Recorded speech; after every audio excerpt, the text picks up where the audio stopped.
Welcome to Coffee Break with Rachel V. Hill, taking a daily look at the biggest stories in Denver sports and interacting live with you, the Coffee Break fam. So sit back, relax, grab a cup of joe, and enjoy your coffee break.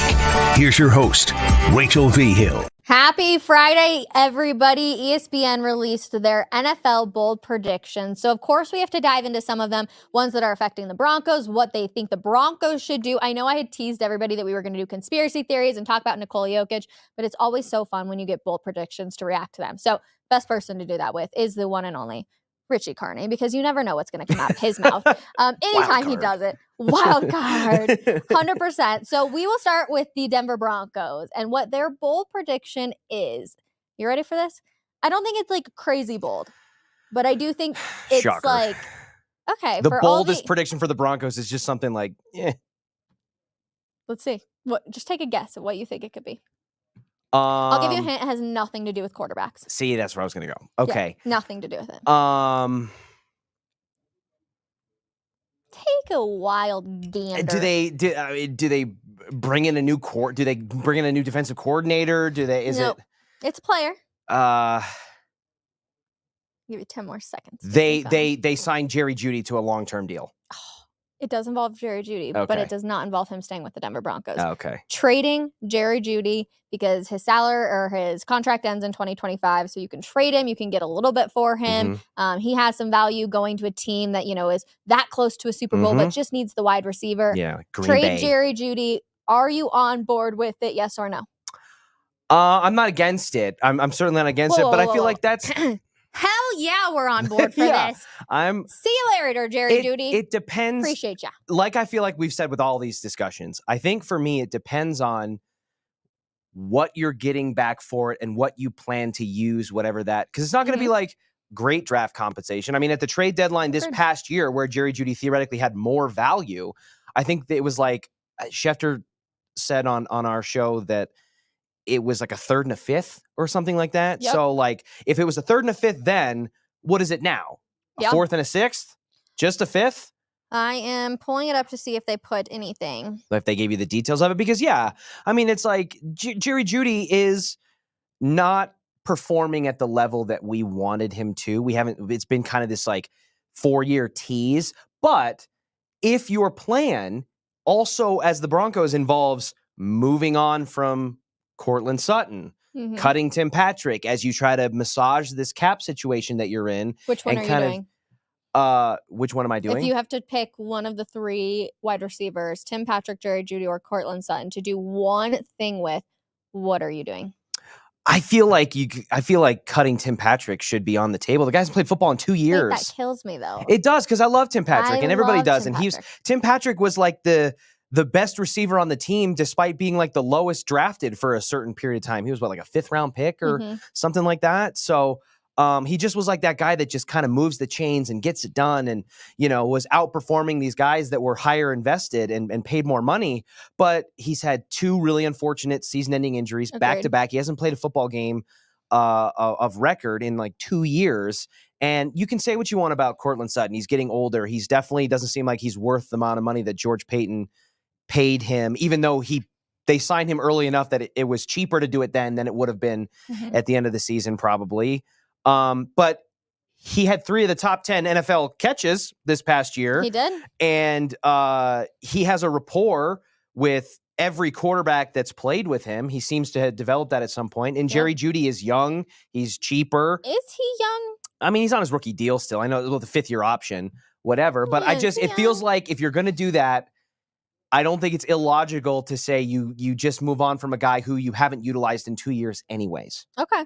See, I can understand where you're coming from, but for me, it's trading Jerry Jeudy because he's never lived up to his full potential. We've always talked about the ceiling of Jerry Jeudy, and we've never actually seen it. You keep Cortland Sutton. He's proved time and time again that whatever quarterback he's going to have, he's going to develop the chemistry, the relationship with it to be able to make it work. That's what we saw with Russell Wilson. That's why there was so much success. That was why there was those 3 top 10 plays. And then you need a big body wide receiver, and that's where Tim Patrick has to come into play. They are missing so much of like that bulkiness. They got the tall, skinny guys that can run fast. You need a big wide receiver to go out there, and that's Tim Patrick. So I know the injuries come into play, and I know everybody's a little concerned about what's going to happen. But man, if he were to tear his ACL a third time in training camp, like, I don't even know. It was on the first day. I know. Both it was or like almost the first day. I think when he did it this past year, it was like almost exactly a year to the day. Yeah. It was so happened. Sad. So I feel like the odds are like that can't happen again, right? Like the football gods have to eventually come in and say that's not going to happen again. Let him go out there, see what he can do for you. And they need to invest in a tight end. They do need to invest in a tight end because I don't think, just like I feel like it's fair to say it's hard to imagine getting the same kind of return on investment or the level of play you were getting from Tim Patrick before. Yeah. I think it's fair to say that at this point, it's harder to say with Greg Dulcich at the tight end position, oh, we're going to get all this stuff that we thought we were going to get, but he's struggled with the injuries. And I mean, he had like a good 10-game sample early on where he was healthy and it was like, oh, this guy's going to be a difference maker. Greg never got surgery though, right? Like, I don't think he ever had a procedure done. That's the only reason I kind of look at, Tim Patrick is because they fixed it. They fixed both of them. So yeah, it's tough. So yeah, they do need to invest in a tight end, but at that wide receiver position, you're already thin on playmakers and you're overcommitted on money. So if you say goodbye to Jerry Jeudy, who I think a lot of people would probably support you or agree with you because he's just kind of worn thin on a lot of people's minds. I can't talk about the ceiling anymore. But correct. Yeah, you're talking about potential that's never there. But if you do that and you put those eggs in the Tim Patrick basket, who you're committing a lot of money to, and then the not so unreasonable thing happens and that he gets hurt again, even let's say it's not even like a torn ACL, but he misses half a season because he's battling with stuff and he's just not the same anymore. Do you think that you could have at least gotten a little bit more production from a guy like Jerry Jeudy because he's going to be able to play? He has more evidence of playing full seasons and he has physically less limitations. But are you willing to, again, it's kind of one of those things where having a really good wide receiver is a luxury for a team that's like that close to a title. Like, wouldn't you rather get 2 draft picks for it when this team has so many years to probably build on to be able to be considered a playoff team or, a Super Bowl contender? Sure. Yeah. No, but again, I think that's... Give up the farm now. It's true. But again, it to me, it all depends on what other puzzle pieces you're putting together. Yeah. If you're drafting a rookie quarterback, right? Let's say they take a quarterback at 12. Do I hate the idea of having capable wide receivers or at least... But draft one. But you don't have a lot of picks. But you're getting 2 more picks probably.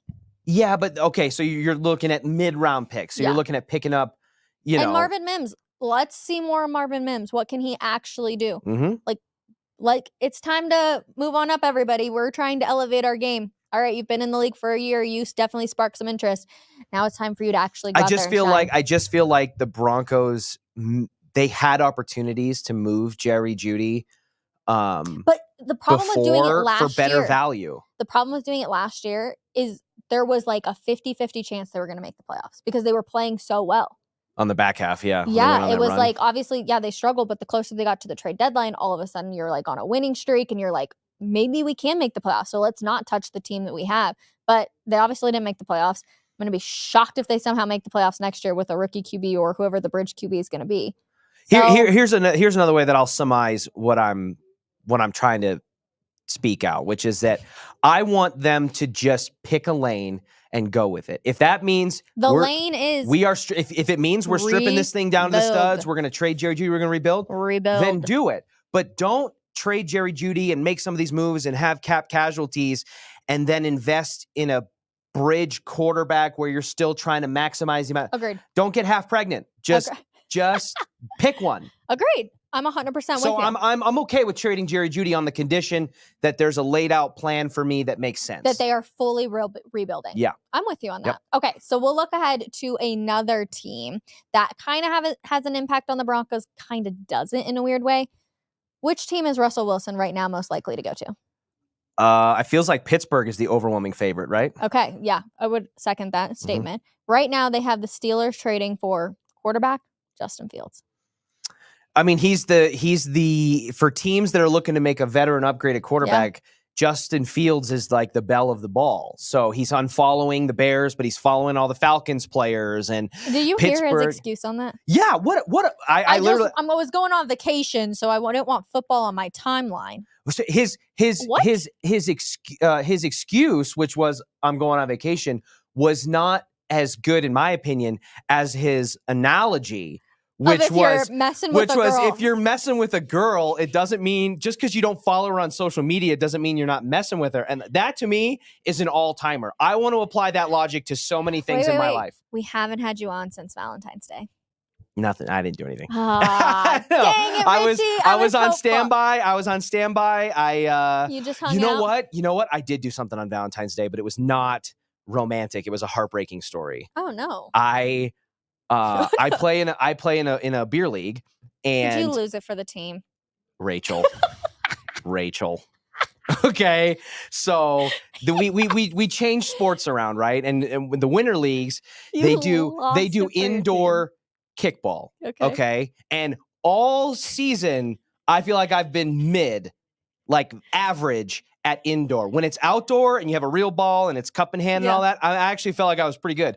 The indoor, for whatever reason, it was like we're playing in this like small space and you can't hit the ceiling, all this stuff. Yeah. But this day, on Valentine's Day, I was like A-Rod at third base. There was an inning where I got like 3 consecutive outs, all just by myself. I was like, wow, I'm doing really good.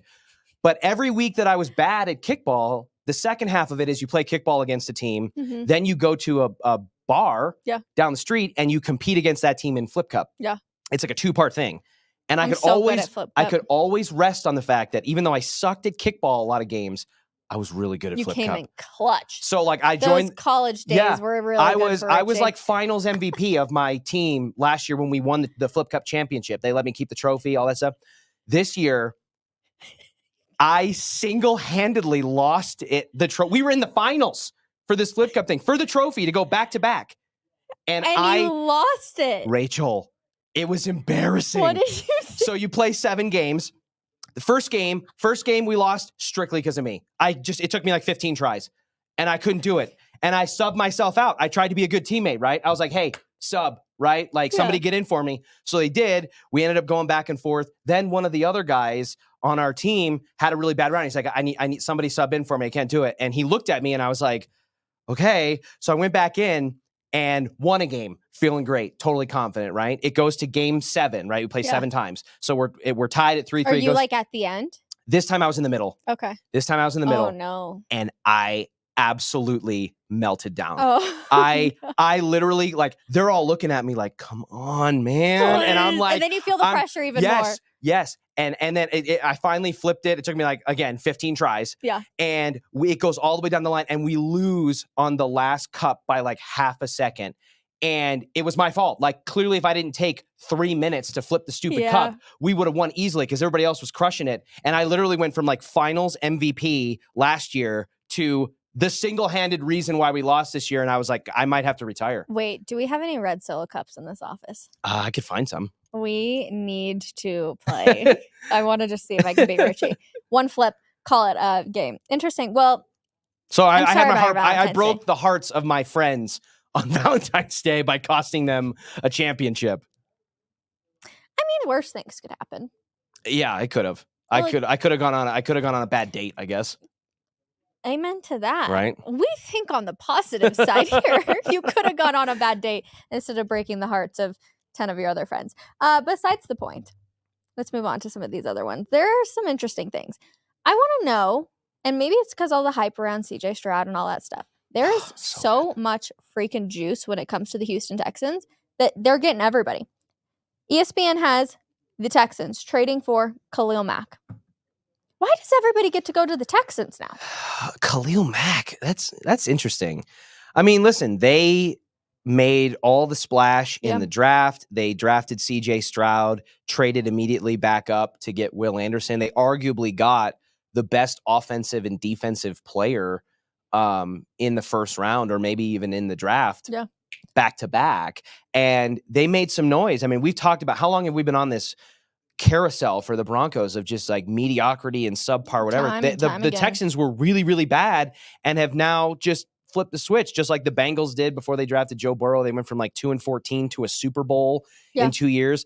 The Texans have that kind of energy right now. So if I am the Texans and I have a young quarterback on a rookie deal and I have a lot of young playmakers that are cheap, this is an opportunity for me as a team, as an organization, to go out and try to secure veteran free agents and things like that to bolster it, to make a run. They already made the playoffs, so they're not looking to make the postseason anymore. They're looking to go to the AFC Championship, compete for a Super Bowl. So that's totally in line. Jealous. That's totally in line with what they should be doing. Also, I didn't realize this. It came out about an hour ago.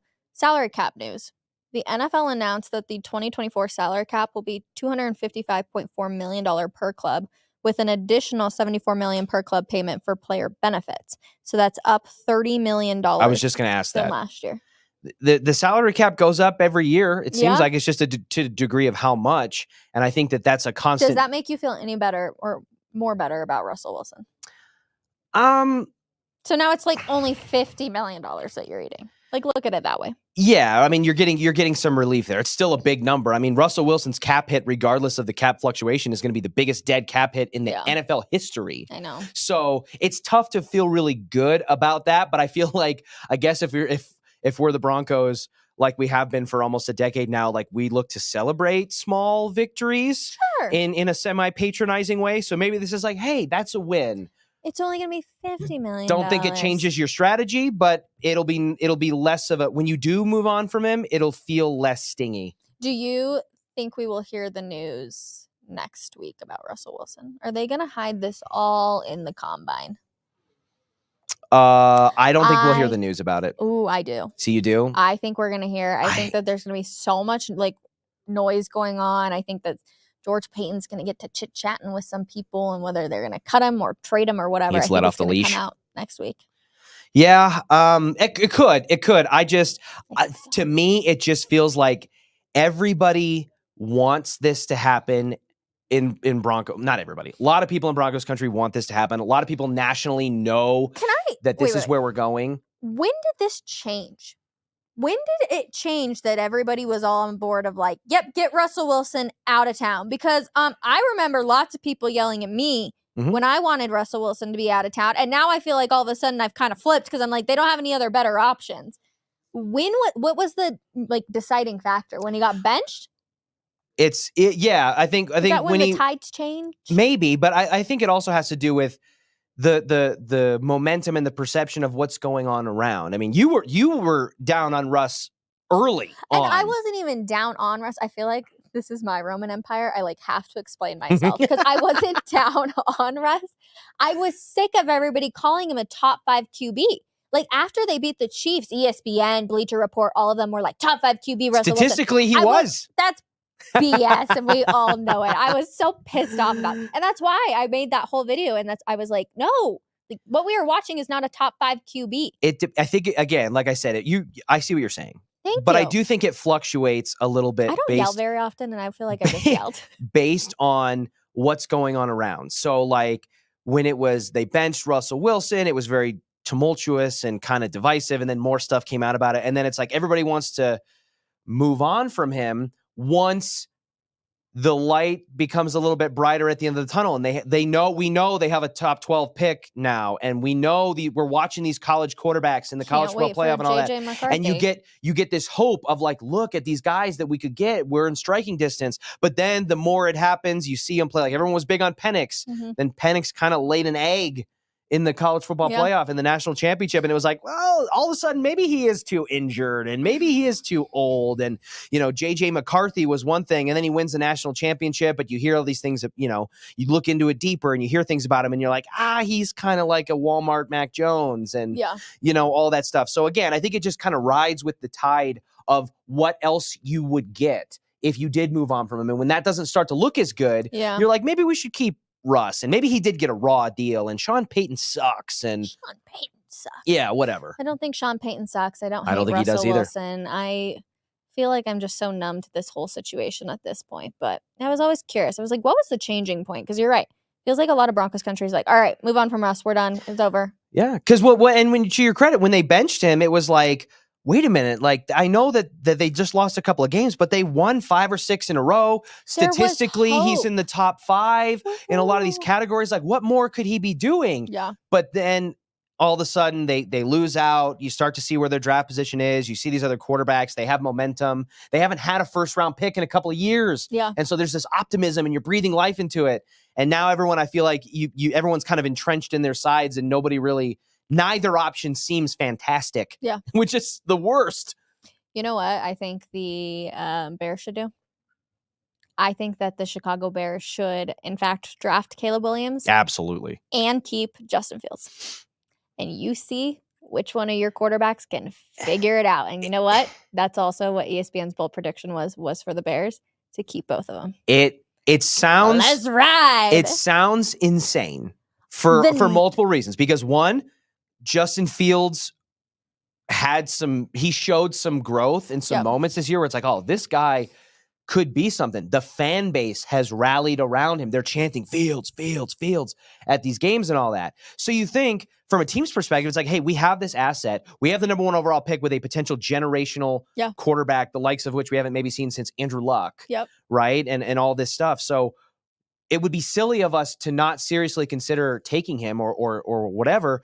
But we also have this other asset. And it's like from a certain perspective, you can get caught in the trap of, well, we don't have to give up this asset just because conventional wisdom says we should. Exactly. We can make him into a bridge. But you also have to weigh in the weird dynamics of that, how you could divide a locker room, you could divide a fan base. Think about when... Listen, I'm just here for the drama, and I'm thinking about, imagine Teddy versus Drew, but nationally, how everyone's like, is it going to be Justin Fields or Caleb Williams? First of all, Justin Fields versus Caleb Williams would be infinitely more exciting than freaking Teddy versus Drew. Oh, well, that's agreed. A million times over. But just think about how divided Denver was when it came to Teddy versus Drew. Now think about that on a national Every single scale. incompletion that and this is what I talk about divided. Every single time Justin Fields threw an incompletion, the fans would be screaming for Caleb Williams. Then when Caleb Williams got out there, the first time, if Justin Fields was still on the team, the first time Caleb Williams starts to have some bad games, it's, hey, he's not ready. Bring Justin back in. We want to win. And it's just like, both of those are kind of illogical. But it's not going to matter one way or another. That's going to happen. Whether Justin Fields is on that team or not. If Caleb Williams doesn't go out there and perform super well, they're going to be like, well, we should have kept Justin Fields. Like, that's going to happen if Justin Fields goes to Atlanta, right? Yeah. And he starts lighting it up and he makes Kyle Pitts look like a generational tight end again. And they got Drake London and Bijan Robinson. And that offense, which looked embarrassing in Atlanta last year, starts to click. All of a sudden, you're going to be in Chicago like, we're cursed. The Bears have never really had a true franchise quarterback. No. So they're going to be like, we might have had one, and now we gambled it again. Because of our freaking coaching staff. Always interesting. Richie Carni, a pleasure on this Friday, my friend. Love it. We're going to go try and do some Flip Cup. Let's see. Yes, we got to find them. We will do it. All right, everybody. Thank you so much for hanging out with us on this Friday edition of Coffee Break. If you're watching us on YouTube, make sure you subscribe, like, and comment down below. One, if you've ever been a Flip Cup champion like us two. We've definitely done it. I have the boot to prove it. If you think the Broncos should trade Jerry Jeudy, let us know in the comments. We'd love to hear it. And we'll be back on Monday, 10 a.m. for Denver Sports Daily, 12 p.m. for another episode of Coffee Break. Bye, everybody.